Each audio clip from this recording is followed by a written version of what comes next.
yang setia,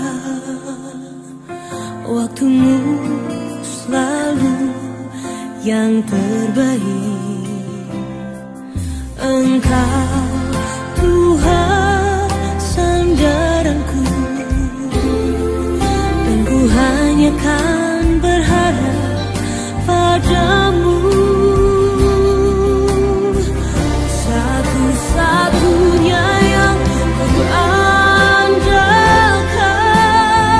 satu-satunya yang ku percaya. Engkau sumber kekuatan, sumber pengharapan, sumber kedamaian. Satu-satunya yang ku andalkan, satu-satunya yang ku percaya. Engkau Tuhan memberkati, Tuhan penyembuhku, Tuhan pemulihku.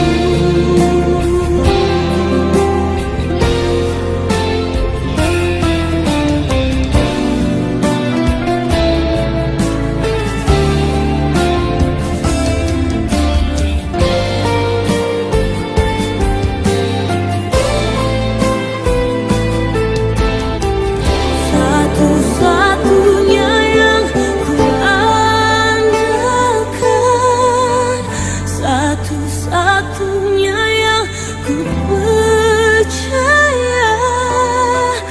Satu-satunya Kau yang setia, satu-satunya Kaulah Tuhanku. Satu-satunya yang ku andalkan, satu-satunya yang ku percaya.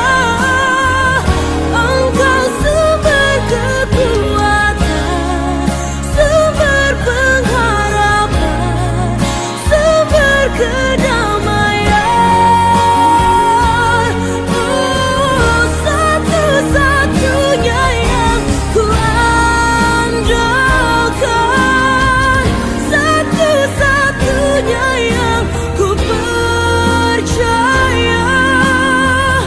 Engkau Tuhan memberkati, Tuhan penyembuhku, Tuhan pemulihku.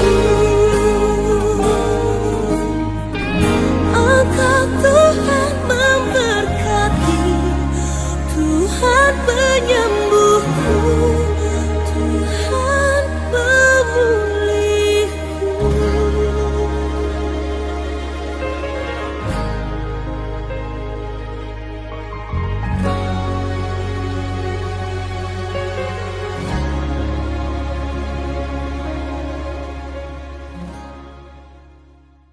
Shalom semua, puji Tuhan. Kita akan kembali mendengar firman Tuhan, tapi sebelum itu mari kita berdoa. Tuhan Yesus, bimbing kami oleh kuasa Roh Kudus-Mu untuk kami memahami isi hati kebenaran firman-Mu dimanapun kami berada, dengan segala struggle, pergumulan yang kami punya, kami ingin letakkan ke dalam tangan-Mu. Biarlah kami fokus Tuhan untuk mendengar firman-Mu saja, pakai anak-Mu yang hanya alat-Mu, yang tidak sempurna ini, tetapi memiliki Allah yang sempurna yang menyanggupkan anak-Mu untuk berbicara kebenaran firman-Mu. Di dalam nama Yesus. Amin. Shalom, sekali lagi shalom ya. Bagaimana kabar kita semua? Saya percaya kita semua di dalam kasih dan perlindungan Tuhan. Walaupun ada pergumulan, beban, ya penderitaan, percayalah ada tetap Tuhan Yesus yang beserta dengan kita semua. Hari ini kita akan belajar di dalam Mazmur pasal 7 ayat 1 sampai 18. Mazmur Daud ya, masih Mazmur Daud. Tetapi di pasal 7 ini berisi tentang tangisan Daud ya akan penderitaan yang berat. Dan juga berisi tentang kepercayaan atau keyakinan Daud bahwa keselamatan atau pembebasan itu hanya datang dari Allah saja, dari Tuhan saja. Ayat 1 sampai 3 kalau kita melihat di sini tentang bagaimana Daud menyerahkan perkaranya yang berat ya dengan tuduhan-tuduhan yang Kus orang Benyamin itu berikan kepada Tuhan. Dia serahkan kepada Tuhan. Kita lihat ayat pertama sampai ayat yang ketiga terlebih dahulu. Firman Tuhan. Nyanyian ratapan Daud yang dinyanyikan untuk Tuhan karena Kus orang Benyamin itu. Ya Tuhan Allahku, padamu aku berlindung, selamatkanlah aku dari semua orang yang mengejar aku, dan lepaskanlah aku, supaya jangan mereka seperti singa menerkam aku dan menyeret aku dengan tidak ada yang melepaskan. Kalau kita lihat di sini sekali lagi yang ayat pertama, nyanyian ratapan. Apa itu nyanyian ratapan? Ratapan itu artinya sendiri kita bisa tahu bahwa menangis dengan ucapan yang menyedihkan. Jadi artinya di sini Daud menyanyikan sebuah nyanyian atau menangis ya dengan ucapan yang menyedihkan. Pertanyaannya kenapa? Jelas di ayat itu dikatakan karena Kus orang Benyamin. Siapa ini Kus ya? Beberapa penafsir itu mengatakan ini bisa saja mengarah kepada Simei yang di 2 Samuel 16 ayat 5 kita sudah bahas pasal yang sebelumnya ya. Di situ jelas sekali kita lihat siapa ini Simei, adalah salah satu orang dari keluarga Saul ya, orang dari Benyamin ya. Dikatakan dia terus mengejek Daud pada saat dia lari dari pemberontakan anaknya Absalom. Ya, tetapi juga ada beberapa penafsir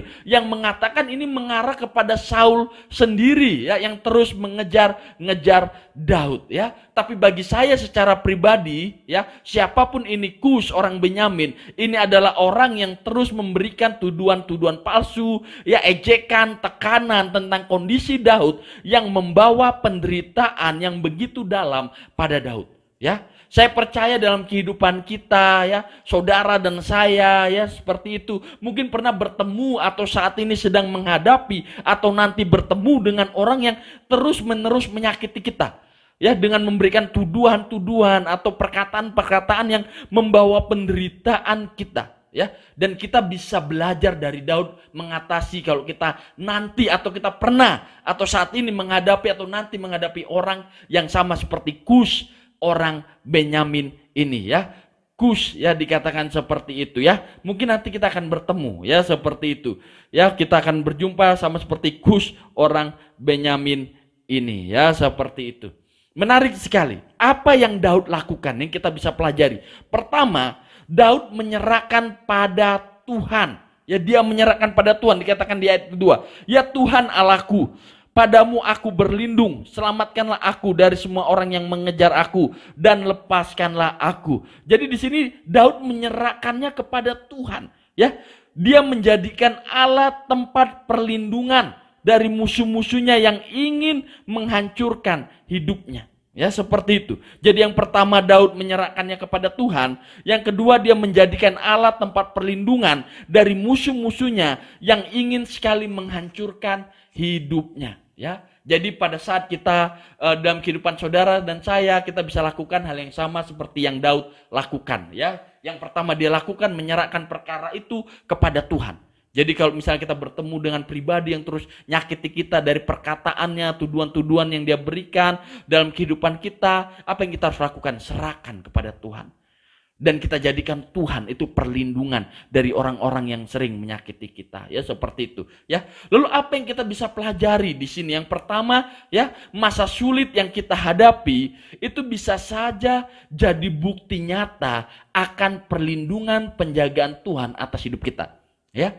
Jadi hal ini kita bisa melihat bahwa terkadang hal sulit Tuhan izinkan terjadi dalam hidup kita itu sebagai bukti nyata akan perlindungan penjagaan Tuhan atas hidup kita. Karena kalau tidak ada masa sulit atau pergumulan dalam kehidupan kita, kita nggak bisa rasakan itu. Seperti itu. Karena pada saat pergumulan masa sulit itu kita bisa lihat.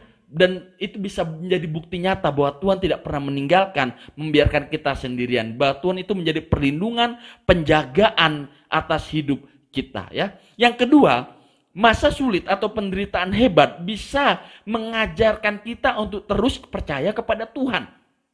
Jadi kalau kita saat-saat ini dalam sebuah pergumulan yang berat, penderitaan yang berat, anggap itu sebagai cara ya atau pembelajaran bagi kita, pengajaran bagi kita untuk terus percaya pada Tuhan, untuk terus bergantung kepada Tuhan, sama seperti yang Daud alami, ya. Yang ketiga, masa sulit, ya, itu melatih kita untuk terus berdoa, ya, karena kadang saat semuanya aman, ya, kita baik-baik saja, tidak ada pergumulan, tantangan dalam hidup, kita mulai malas berdoa. Kita jujur-jujuran saja.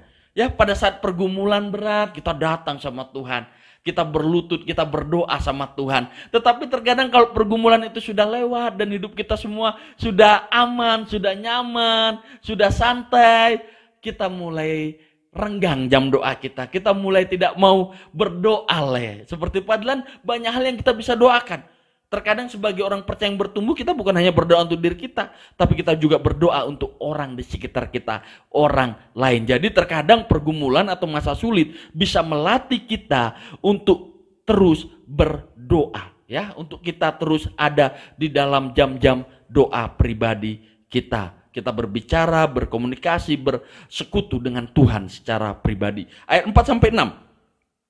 Di ayat 4 sampai 6 ini kalau kita baca, ya, di sini kita melihat Daud tidak hanya meminta keadilan Tuhan, ya, atas perkaranya, tapi Daud juga minta Tuhan untuk menyelidiki dirinya atau mengoreksi dirinya kalau ada yang salah. Ini sesuatu yang luar biasa. Kita baca dulu ayat 4 sampai ayat yang ke-6, firman Tuhan. Ya Tuhan Allahku, jika aku berbuat ini, jika ada kecurangan di tanganku, jika aku melakukan yang jahat terhadap orang yang hidup damai dengan aku, atau merugikan orang yang melawan aku dengan tidak ada alasan, maka musuh kiranya mengejar aku sampai menangkap aku dan menginjak-injak hidupku ke tanah dan menaruh kemuliaanku ke dalam debu. Wow. Kalau kita lihat ayat 4 sampai 6 sekali lagi di sini bagaimana Daud tidak hanya meminta keadilan atas perkara yang dihadapi, tetapi dia meminta Tuhan untuk mengoreksi pribadinya juga, ya. Dan ini yang kita sering temukan, ya. Terkadang kalau kita lihat, ya, kebiasaan kita itu minta Tuhan, keadilan Tuhan untuk mengoreksi, mengadili orang lain, ya. Lupa kita juga manusia biasa yang perlu dikoreksi juga. Ini masalah besar. Karena terkadang kita hanya mau Tuhan koreksi orang, Tuhan ubahkan orang, Tuhan adili orang. Tetapi kita tidak mau minta Tuhan untuk ngoreksi kita, ubahkan kita, atau mengadili kita. Seperti itu. Karena kalau kita lihat di sini apa yang Daud minta. Yang pertama, ya, dia katakan jika aku berbuat ini. Buat apa? Pertama, jika ada kecurangan di tanganku, dia katakan, ya. Ingat, ini tuduhan pada Daud kalau dia ini berlaku curang pada keluarga Saul. Jadi dia ingin Tuhan koreksi aku. Benar nggak ada kecurangan di tanganku? Terus yang kedua, melakukan yang jahat pada orang. Apakah aku pernah melakukan yang jahat pada orang yang hidup damai? Ya, seperti itu. Artinya kalau kita lihat bahwa dia membalas yang baik dengan yang jahat. Apakah pernah Daud membalas yang baik, membalas yang jahat atas perbuatan baik orang lain? Ya, seperti itu. Baru dia bilang, atau apakah dia bilang seperti ini, merugikan orang lain tanpa alasan. Jadi Daud bilang, Tuhan, apakah beta pernah merugikan orang lain tanpa alasan? Dan Daud juga bilang, kalau dia lakukan itu, biarlah ini menimpa dia. Apa yang menimpa dia? Musuh mengejar dia, musuh menangkap dia, menginjak-injak dia, dan kemuliaannya diambil darinya. Artinya, kalau dia yang salah, biar dia yang menanggung konsekuensinya. Dan ini luar biasanya Daud. Itu yang dimaksudkan Daud. Jadi dia bukan hanya minta Tuhan koreksi orang lain, adili orang lain, ya, cek orang lain, tetapi Daud minta Tuhan untuk mengoreksi dia. Cek seperti itu. Apakah hidupnya juga ada sesuatu yang salah di hadapan Tuhan. Dan ini sebuah peringatan bagi kita semua, ya, bahwa dalam hidup kita menyadari bahwa kita manusia biasa yang juga punya kelemahan, punya kekurangan yang butuh Tuhan untuk membimbing, mengoreksi kita setiap hari. Dan menyadari bahwa apa yang kita tabur itu juga yang akan kita tuai. Kita harus belajar itu. Kita harus sadari itu. Ya, seperti yang Galatia 6 ayat 7 katakan. Ya. Dan di sini juga, ya, kalau kita lihat sebuah pelajaran buat kita untuk kita juga minta kepada Tuhan untuk tidak hanya membereskan atau meluruskan hidup orang lain, ya, tetapi hidup kita juga sama seperti Mazmur pasalnya yang ke-139 ayat Mazmur 139 ayatnya yang ke-23 sampai 24, firman Tuhan. Selidiki aku ya Allah dan kenalah hatiku. Ujilah aku dan kenalah pikiran-pikiranku. Lihatlah apakah jalanku serong dan tuntunlah aku di jalan yang kekal. Jadi di sini juga Mazmur Daud di 139 dia bilang apa? Selidiki aku ya Allah, kenalah hatiku, ujilah aku, kenalah pikiran-pikiranku. Lihatlah apakah jalanku serong dan tuntunlah aku di jalan yang kekal. Artinya Daud menyadari bahwa dia manusia biasa yang butuh juga tuntunan Tuhan untuk dikoreksi sama Tuhan, untuk dituntun di jalan sesuai dengan kerajaan kekal, kerajaan Allah, dan itulah hidup kita. Ya, jadi kalau kita berhadapan dengan seseorang, kita bergumul seperti itu, jangan hanya minta supaya orang berubah atau Tuhan mengoreksi orang itu, adili orang itu, jangan. Tetapi ada saatnya kita merendahkan diri di hadapan Tuhan, merendahkan hati kita di hadapan Tuhan dan berkata, Tuhan, selidiki hatiku, kenal jalanku Tuhan, apa ada jalan yang serong atau jalan yang salah di sana, luruskan, karena percayalah kakak semua, bapak mama yang saat ini mendengarkan dimanapun kita berada, pada saat kita sudah merasa diri kita yang paling benar, pada saat kita sudah merasa diri kita yang paling sempurna, di saat itulah kita sedang jatuh di lubang yang paling dalam. Karena dosa kesombongan sudah ada dalam kehidupan kita. Karena kita harus menyadari bahwa kita manusia biasa yang juga harus minta Tuhan untuk terus menolong kita, diubah oleh Tuhan setiap harinya untuk sama seperti Kristus. Jadi pada saat kita berselisih dengan seseorang, kita menderita karena mungkin kita sedang bergumul dengan seseorang, jangan hanya minta untuk orang itu diubahkan oleh Tuhan. Minta hati kita diubahkan oleh Tuhan terhadap orang itu. Seperti itu. Ya, karena itu sebuah pelajaran yang kita bisa petik dari apa yang Daud lakukan. Ayat 7 sampai ayat yang ke-12 dari Mazmur pasal 7 kembali, ya.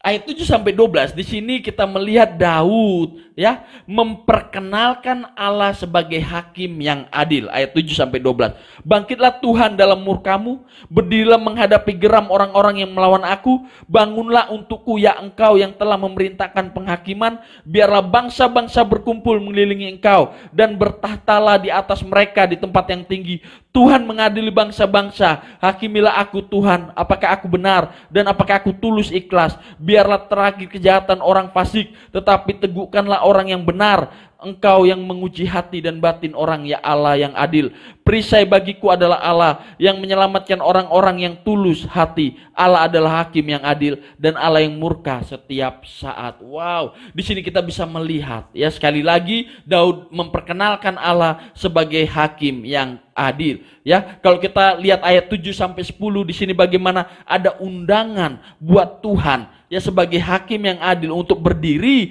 di hadapan perkara mereka, menjadikan Tuhan center, pusat hakim sebagai perkara yang terjadi, untuk menengahi perkara yang bisa terjadi. Kenapa? Karena Tuhan itu adil, ya.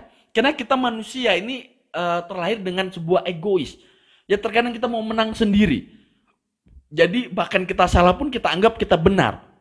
Makanya kita harus serahkan kepada Tuhan, karena Tuhan itu yang menyelidiki hati katanya, yang mengenal batin kita. Di ayat yang ke-10 dikatakan seperti ini, engkau yang menguji hati dan batin orang, ya, karena Tuhan memang yang tahu hati dan batin kita, hanya Tuhan yang tahu. Seperti itu, ya. Makanya kita penting untuk menyerahkan sebuah perkara itu di hadapan Tuhan, seperti itu, ya. Dan ini juga sebagai pelajaran. Karena pernah nggak kita punya masalah dengan seseorang dan kita selalu bilang, ya, oh kapan ini orang berubah, kapan dia bertobat, ya, jangan-jangan Tuhan izinkan persoalan terjadi karena Tuhan mau kita yang bertobat, kita yang berubah, ya, atau bahkan diizinkan terjadi supaya keduanya berubah dan bertobat, seperti itu. Ya, jadi kalau kita sedang mengalami pergumulan berat seperti yang Daud alami dengan pribadi lain, orang lain, ya seperti itu, jangan langsung berpikir Tuhan ubahkan dia. Kapan ini orang bertobat? Kapan? Minta Tuhan, ya, apa rencanamu? Apakah jangan-jangan Tuhan mau kita yang berubah dan bertobat? Atau Tuhan izinkan supaya dua-dua berubah dan bertobat, kita dan orang yang bermasalah dengan kita. Ya, seperti itu. Ayat 13 sampai 17 bagian terakhir. Sungguh kembali ia mengasah pedangnya, melentur busurnya dan membidik. Terhadap dirinya ia mempersiapkan senjata-senjata yang mematikan dan membuat anak panahnya menjadi menyala. Sesungguhnya orang itu hamil dengan kejahatan. Ia mengandung kelaliman dan melahirkan dusta. Ia membuat lubang dan menggalinya, tetapi ia sendiri jatuh ke dalam pelubang yang dibuatnya. Kelaliman yang dilakukannya kembali menimpa kepalanya, dan kekerasan turun menimpa batu kepalanya. Ya, jadi ayatnya yang ke-13 sampai 17 terlebih dahulu. Di sini Daud menjelaskan bahwa orang fasik akan terjatuh karena kefasikannya, atau orang jahat akan terjatuh atau menerima karena kejahatannya sendiri, ya. Atau kalau kita lihat ayat 13 sampai 14 kita sudah baca, di sini kita lihat ada kata senjata-senjata yang mematikan, ya, membuat panah apinya menyala. Dan ini jelas berbicara tentang permusuhan, ya, yang dibuatnya, ya, permusuhan yang terus dibuat seperti itu. Dan ayat 15 di sini dikatakan bahwa ada pattern. Kita lihat kembali ayat 15. Sesungguhnya orang itu hamil dengan kejahatan, ia mengandung kelaliman dengan melahirkan dusta. Jadi di sini dikatakan bahwa dia hamil dengan kejahatan, dia mengandung dengan kelaliman, dia melahirkan dusta. Ada progres yang terjadi, ya, ada peningkatan yang terjadi di sini, kita bisa lihat sama-sama. Dan ini menunjukkan pada kita hati yang jahat akan nyata dalam tindakannya yang jahat, ya. Makanya ada pepatah bilang atau ada ungkapan mengatakan bahwa action speak louder than word. Tindakan itu berbicara lebih nyata dari perkataan. Makanya di sini bisa menunjukkan bahwa hati yang jahat akan nyata dalam tindakannya yang jahat. Ya, kita bisa lihat tadi kejahatan tadi, ya. Dan sama seperti wanita yang melahirkan bayi dari dalam rahimnya, begitu juga kejahatan yang dibuat orang berdosa itu lahir dari keberdosaannya dari dalam. Ya, makanya orang yang belum mengenal pribadi Yesus secara pribadi, belum mengenal Dia secara pribadi, ya, orang itu belum manusia baru. Ya, makanya penting secara pribadi kita menjadi manusia yang baru, seperti perjanjian baru katakan, ya.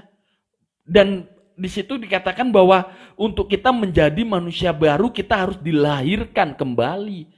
Bagaimana kita bisa jadi manusia baru kalau kita nggak dilahirkan kembali? Sama seperti Yohanes, kita akan bahas di sini sedikit. Ini penting sekali. Kenapa? Karena ini walaupun ini di luar dari sedikit apa yang terjadi dengan Daud, tetapi ini bisa juga mengena bahwa penting. Ini menunjukkan kepada kita bahwa kejahatan hati orang itu selalu nyata dari tindakannya yang jahat. Ya, dan bagi orang yang belum percaya, ya, belum ada Yesus dalam kehidupannya yang bertata, artinya ada pribadi lain yang berkuasa, pribadi yang jahat yang berkuasa, seperti itu. Makanya orang harus menjadi manusia yang baru, dan untuk orang bisa menjadi manusia yang baru, orang itu harus dilahirkan kembali. Tapi bagaimana untuk kita bisa dilahirkan kembali? Yohanes pasal yang ketiga, ayatnya yang ketiga dan ayat ke-7, firman Tuhan katakan, Yesus menjawab katanya, aku berkata kepadamu sesungguhnya jika seorang tidak dilahirkan kembali, ia tidak dapat melihat kerajaan Allah. Baru ayat yang ke-7, janganlah engkau heran karena aku berkata kepadamu, kamu harus dilahirkan kembali. Jadi untuk kita bisa menjadi manusia baru, kita harus dilahirkan kembali. Sama seperti Efesus 2 ayat yang ke-15, katakan Efesus 2 ayat yang ke-15.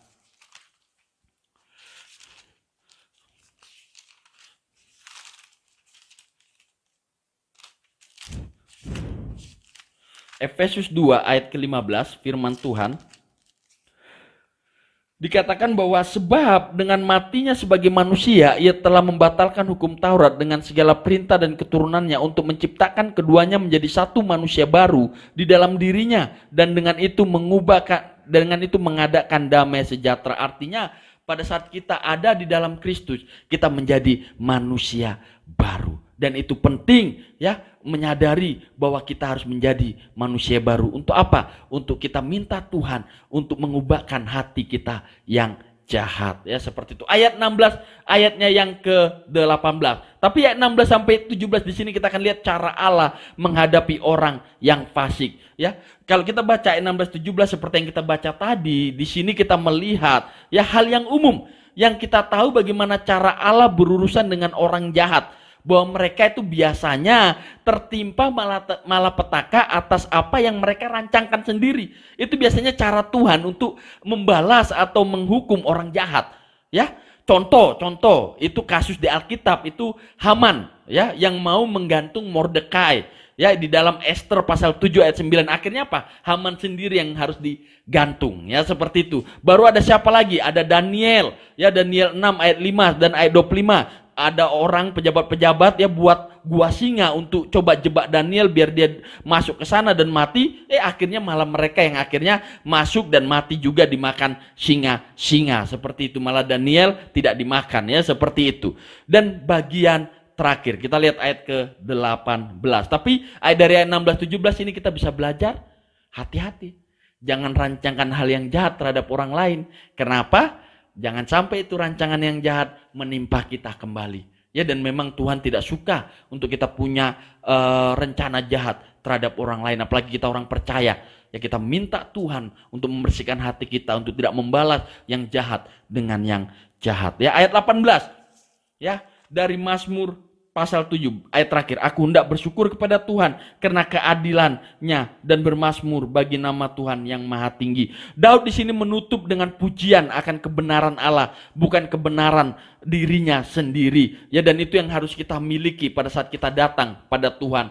Bahwa kita datang bukan untuk membawa kebenaran dari diri kita, tapi kebenaran Allah yang Yesus berikan di dalam kehidupan kita. Jadi kita membawa kebenaran Allah yang Yesus sudah berikan di dalam kehidupan kita. Dengan kita menerima percaya akan apa yang dia buat di atas kayu salib. Menerima pekerjaannya dalam kehidupan kita. Dan kita dibenarkan. Dan kebenaran inilah yang kita bawa di hadapan Allah, bukan kebenaran diri kita sendiri. Dan itu yang Daud lakukan. Dan biarlah Mazmur pasal 7 malam hari ini boleh menguatkan kita, memberi sebuah pelajaran kepada kita, ya, akan penyerahan diri kepada Allah, mempercayakan bahwa dia Allah hakim yang adil, yang tahu situasi kita, untuk kita mau datang kepada Tuhan, untuk Tuhan menyelidiki hati, jalan-jalan kita, dan meluruskannya untuk ada di dalam rencana kehendak Tuhan. Mari kita berdoa. Tuhan, terima kasih buat cinta kasih setia, buat anugerah-Mu, buat kebenaran firman-Mu. Biarlah apa yang kami dengar memberkati kami semua di dalam nama Yesus. Amin. Shalom.